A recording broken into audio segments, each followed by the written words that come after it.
दोस्तों जियो financial service की बात करें तो यहाँ पे दो धमाके एक साथ हो गए। एक तरफ तो आरबीआई की तरफ से पेमेंट एग्रीगेटर का लाइसेंस मिल चुका है जियो फाइनेंशियल सर्विस को, यानी अब पेटीएम और गूगल पे जैसी सर्विस को टक्कर देने को बिल्कुल तैयार है।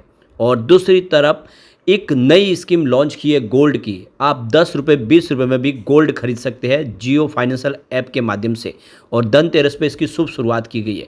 अब देख सकते हो कि जिस तरह से एक के बाद एक शानदार फैसले लिए जा रहे हैं, वो इशारा करे कि अब जियो फाइनेंशियल में बड़ी तेजी की तैयारी हो चुकी है और आज स्टॉक ने भी बेहतर किया है। ऐसे में क्या आप जियो फाइनेंशियल में निवेश का ये सही मौका है? ये स्टॉक आने वाले समय में क्या बेहतर कर सकता है, जानने की कोशिश करेंगे इस वीडियो के माध्यम से। लेकिन फ्रेंड्स, उससे पहले अगर आप पहली बार हमारे चैनल पे आए तो चैनल को सब्सक्राइब कर दीजिए, एक बेल आइकॉन दबा दीजिए ताकि जब भी नया वीडियो बने पहला नोटिफिकेशन आपको मिले। वीडियो पसंद आए तो लाइक से जरूर कीजिए। चलो फ्रेंड्स, वीडियो स्टार्ट करते हैं। मैं हूँ आपका दोस्त SB दवे और हमारे अपने चैनल ऑनलाइन कमाई में आपका बहुत बहुत स्वागत है।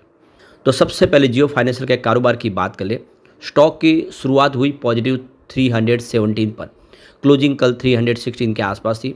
पिछले कई दिनों से स्टॉक जो दबाव में था उस पर आज ब्रेक लग गया। वैसे इंट्राडे में 313 तक स्टॉक गया, यानी आज भी गिरावट में निचले लेवल से खरीदारी का लोगों को मौका मिला।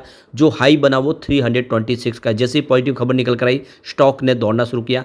313 से सीधा 326, एक ही दिन में 13 रुपये का बड़ा जंप, और अंत में क्लोजिंग 125 के आसपास रही, 2.89% की अच्छी खासी तेजी के साथ। तो आप देख सकते हो कि पिछले कई दिनों से स्टॉक दबाव में था। यहाँ पे देख सकते हो कि आप क्लियरली 14 अक्टूबर के आसपास स्टॉक 340 के ऊपर ट्रेड करा था, और उसके बाद इसमें लगातार गिरावट का दौर जारी हुआ और 340 से स्टॉक गिरते हुए आप देख सकते हो कि लगभग 311 तक आ गया 25 अक्टूबर को।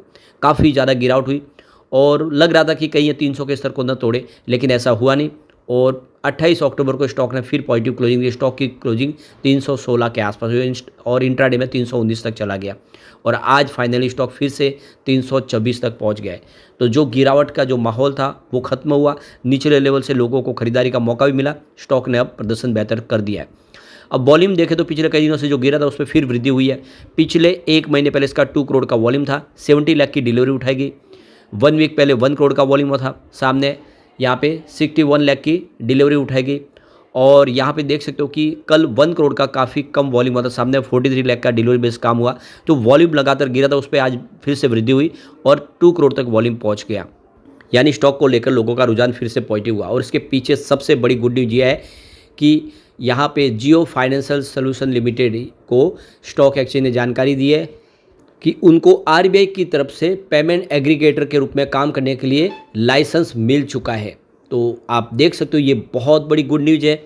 पेमेंट एग्रीगेटर लाइसेंस मिलने का मतलब ये है कि अब कंपनी बिल्कुल गूगल पे, पेटीएम, फ़ोनपे जैसी सर्विस दे पाएगी। सारी की सारी जो सर्विस देनी है वो एक ऐप के माध्यम से हो पाएगी, और ये एक बड़ा सपना था जो आखिर फाइनली सच हो गया है। और अब इस ऐप के माध्यम से आने वाले समय में गूगल पे, फ़ोनपे जैसी ये जो देख सकते हो विदेशी कंपनियां उनको टक्कर देने को तैयार है, क्योंकि सरकार भी चाहती है कि ये जो पूरा का पूरा इस समय कंट्रोल अगर आप देखें तो ये पेमेंट जो डिजिटल पेमेंट का पूरा कंट्रोल इस समय विदेशी कंपनियों के हाथ में, क्योंकि गूगल पे और फ़ोन पे दोनों ही विदेशी कंपनियां हैं। सरकार चाहती है कि सरकार इंडिया की कंपनी इसमें बड़ी हिस्सेदार बने, और आपने इसका बैकग्राउंड देखा ही है, इसके ट्रैक रिकॉर्ड आपको पता है। जब ये किसी सेक्टर में जाती है तो उसमें अपनी पोजीशन बढ़ाती है। तो आने वाले समय मार्केट शेयर बढ़ने की पूरी उम्मीद है, और फिर इसकी शेयर की प्राइस भी बढ़ेगी, कोई रोक नहीं पाएगा।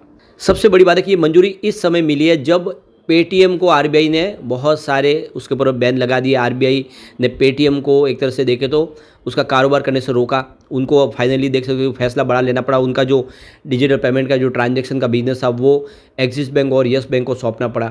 तो अब एक बड़ा मौका है, एक काफ़ी बड़ा मार्केट है इनके लिए, जिसमें वो अपनी सेवाएं दे सकते हैं, पेमेंट बैंक के माध्यम से अपने कारोबार को विस्तार कर सकते हैं।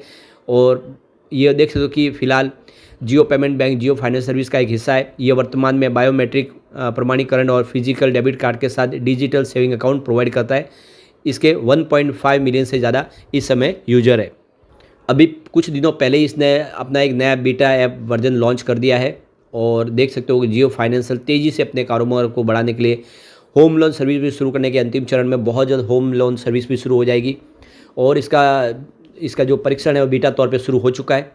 और कंपनी आने वाले समय में बहुत सारी जो प्रॉपर्टी अगेंस्ट लोन की सेवाएं भी देने जा रही है, तो काफ़ी बेहतर तरीके से आगे संभावना पॉजिटिव बन रही है और ऐसे में आने वाले समय जियो फाइनेंशियल कमाल कर सकता है। तो कंपनी ने कहा कि 28 अक्टूबर से ये सर्टिफिकेट इनको मिल चुका है और अब वो सर्विस देने को बिल्कुल तैयार है। वो यहाँ पे देख सकते हो कि अब डिजिटल ट्रांजैक्शन को मैनेज कर सकेंगे। तो यहाँ पे देखो कि जियो फाइनेंशियल की तरफ से जो बयान निकल कर आया कि कंपनी की पूर्ण स्वामित्व वाली सहायक कंपनी जियो सम पेमेंट सॉल्यूशन लिमिटेड ने 28 अक्टूबर को अपने ईमेल के जरिए सूचित किया है कि भारतीय रिजर्व बैंक ऑफ इंडिया ने भुगतान और निपटान प्रणाली 2007 की धारा 7 के तहत 28 अक्टूबर 2024 से उनको ऑनलाइन पेमेंट भुगतान एग्रीगेटर के लिए नियुक्त कर दिया है और अब सर्टिफिकेट मिल चुका है, वो अपनी सेवाएं दे पाएंगे। तो देख सकते हो कि एक बड़ा ये फैसला है, इससे आने वाले समय जियो फाइनेंस को बहुत सारा बेनिफिट होगा।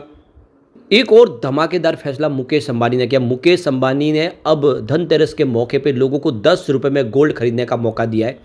तो देख सकते हो कि इस समय लोग हैं जो गोल्ड खरीदना पसंद करें धनतेरस पे, और अब यहाँ पे आप जियो फाइनेंशियल ऐप के माध्यम से गोल्ड खरीद सकते हो और वो भी कम से कम 10 रुपये में, यानी 10 रुपये में आप एक गोल्ड खरीदने का आपके पास मौका है। तो जियो फाइनेंशियल ऐप ने स्मार्ट गोल्ड स्कीम लॉन्च की है। इसमें ग्राहक 10 रुपये से डिजिटल गोल्ड खरीद सकते हैं।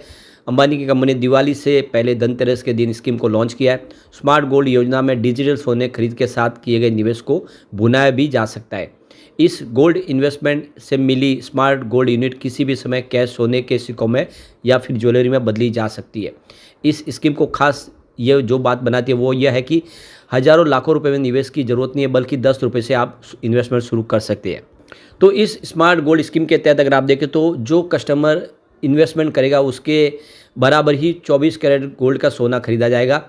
उसे एक इंश्योर वॉल्ट यानी तिजोरी में रखा जाएगा। डिजिटल गोल्ड होने के चलते इसके खोने या फिर इसके चोरी चकारी का भी चांस नहीं है। नहीं आपको इसके लिए कोई लॉकर वगैरह खुलवाना पड़ेगा। ये बिल्कुल सुरक्षित रहेगा। जियो फाइनेंस ऐप पर जब चाहे आप सोने की लाइव मार्केट कीमतें देखकर उसे बेच भी सकते हैं।